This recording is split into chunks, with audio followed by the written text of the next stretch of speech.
In this video, we will be taking a look at question number 4 from the 4.6 homework. At the beginning of an experiment, a scientist has 120 grams of radioactive goo. After 150 minutes, her sample has decayed to 3.75 grams. We want to know what is the half-life of the goo in minutes. Find a formula for G of T, the amount of goo remaining at time t, and how many grams of goo will remain after 56 minutes. All right, so I wrote down our information to begin with, that way we can start working with it. So generally, we're working with an equation in the form y equals ab to the x, but they want us to use t for time instead of x, and then they also say that our formula should be g of t. So we're just going to use g of t in place of y and t in place of x. We were told that we're starting with 120 grams. Our starting value should replace a. So we get g of t is equal to 120 times b raised to the t power. We were told that after 150 minutes, there's 3.75 grams. So I'm going to plug that into our formula. We have 3.75 grams. That's equal to 120 times b raised to the power of time, which was 150. I'm going to divide both sides by 120, and we get 3.75 over 120 is equal to b raised to the power of 150. Now, if I actually do 3.75 divided by 120 and press math, enter, it tells me that that's equal to 1/32.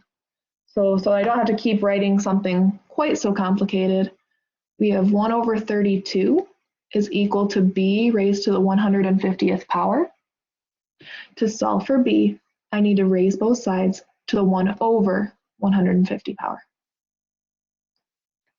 So that means our formula is g of t is equal to 120 times what b is,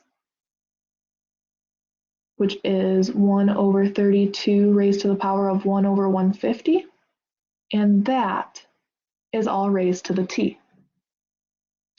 But since we have a power raised to a power, I can multiply those powers, and we get g of t is equal to 120 times 1/32 raised to the power of 1/150 times t is t over 150. So this formula will tell us how much goo is remaining at any given time. That's actually part B. Part A wanted us to find the half-life of the goo, which means how long does it take for it to cut in half? Well, we know we started with 120, so if we're going for the half-life, we want to figure out how much time it'll take for that to get down to 60.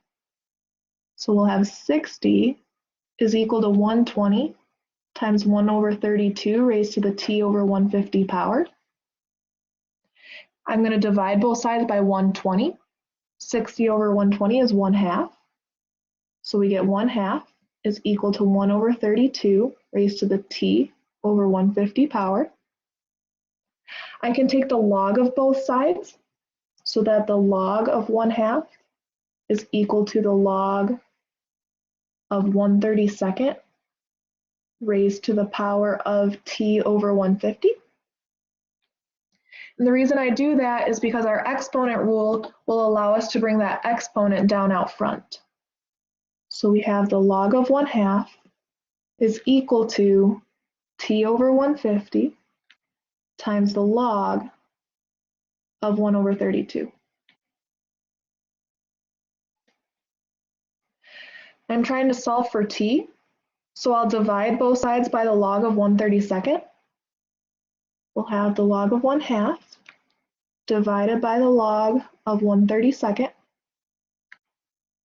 is equal to t over 150. And to solve for t, I'm going to multiply both sides by 150.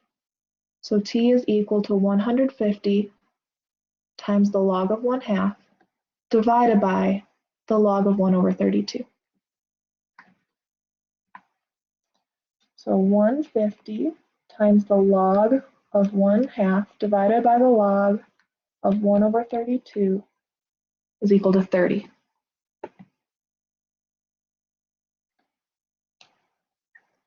For part C, they're asking how many grams of goo will remain after 56 minutes.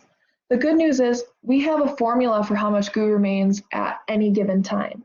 So we just need to plug in what our time is. And they said we're going to use 56 minutes. So the amount of goo remaining after 56 minutes is equal to 120 times 1 over 32 raised to the 56 over 150. And 120 times 1 over 32 raised to the power of 56 over 150 is about 32.9047. I'm going to use 4 decimal places just to be safe.